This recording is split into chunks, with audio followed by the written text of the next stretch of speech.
Hello friends, welcome back to my channel. আশা করি সবাই ভালো আছেন, সুস্থ আছেন। 15 আগস্ট কিন্তু চলে গেল। তো 15 আগস্টে আমি মাছের রেসিপি করেছিলাম। এই কদিন খুব ব্যস্ততার মধ্যে কেটেছে, সেই জন্য কিন্তু একদমই রেসিপি করতে পারিনি। তো আজকে পাবদা মাছের একটা সিম্পল রেসিপি করব। পাবদা মাছটা ভালো করে হলুদ দিয়ে ধুয়ে আবার হলুদ লবণ মাখিয়ে সুন্দর করে লাল লাল করে ভেজে নিয়েছি। এদিকে দেখুন একটা পেস্ট রেডি করবো। পোস্ত, কাজু বাদাম আর আমন্ড দিয়ে একটা সুন্দর পেস্ট বানিয়ে নিয়েছি। পোস্ত দিয়ে করব, কিন্তু তার সাথে একটু অন্যরকম মশলাও আমি ব্যবহার করব। তো দেখুন মাছগুলো লাল লাল করে কিন্তু সুন্দর সবকটা মাছই ভেজে নিয়েছি। এখানে আলু আর বেগুন টুকরো করে কেটে নিয়েছি। দিচ্ছি কড়াইতে সর্ষের তেল, কালো জিরে ফোড়নটা গন্ধ সুন্দর বের হওয়ার পরে আমি আলু আর বেগুনগুলো দিচ্ছি হলুদ গুঁড়ো দিয়ে ভালো করে একটু লাল লাল করে ভেজে নেব। এবার আমি এখানে প্রায় 2টো টমেটো গ্রেট করে নিয়েছি। তার মধ্যে দিচ্ছি আমি এখানে একটুখানি গরম মশলা গুঁড়ো, ধনে গুঁড়ো 1.5 চামচ, 1 চামচ জিরে গুঁড়ো আর একটু লবণ দিয়ে ভালো করে এটাকে মিক্স করে নেব এবং একটু হলুদ গুঁড়ো দিচ্ছি আমি, দিয়ে এটাকে রেখে দেব। আলু বেগুনটা ভাজা হয়ে যাবে, তারপরে আমি মশলা এর মধ্যে অ্যাড করে দেবো।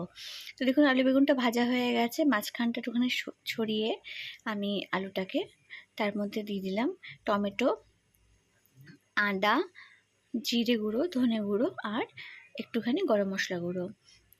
এবার এর মধ্যে দিয়ে দিচ্ছি আর একটুখানি আদা, আমি আর একটু কম হয়েছিল, তো আদা দিয়ে ভালো করে নাড়াচাড়া করে যখন তেল ছেড়ে আসবে তখন আমি পোস্তটার মধ্যে একটু তেল দিয়ে, দেখুন তেল ছেড়ে আসছে, আমি এটা অ্যাড করে দিচ্ছি।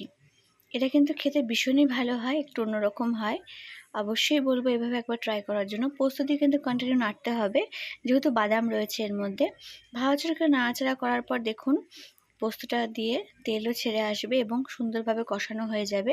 তখন এর মধ্যে আমি পরিমাণ মতন জল অ্যাড করে দেবো। জলটা অ্যাড করার পরে ভালো করে ফুটিয়ে নেব আমি। একটু বেশি পরিমাণে জল অ্যাড করেছি, কিন্তু যেহেতু এখানে অনেকগুলো মাছ রয়েছে। দেখুন জলটা আমি দিয়ে ঢাকনা দিয়ে ফুটিয়ে নিয়েছি। এবার দেখে নিচ্ছি আলুগুলো সিদ্ধ হয়েছে কিনা। এবার আমি ভেজে রাখা মাছগুলোকে দিয়ে দিচ্ছি ফুটন্ত ঝোলের মধ্যে, দিয়ে আরও এখানে আমি 3 থেকে 4 মিনিট ফুটিয়ে নেব। জাস্ট নামানোর আগ দিয়ে আমি একটুখানি কাঁচা লঙ্কা আর ধনেপাতা ছড়িয়ে দিচ্ছি। তাহলে এখানে তৈরি হয়ে গেল পোস্ত দিয়ে টমেটো দিয়ে সুন্দর গরমকালে একটা সিম্পল রেসিপি, যেটা কিন্তু গরম গরম ভাতের সাথে খেতে ভালো লাগবে। এইভাবে একটু অন্যরকমভাবে অবশ্যই বলবো ট্রাই করার জন্য।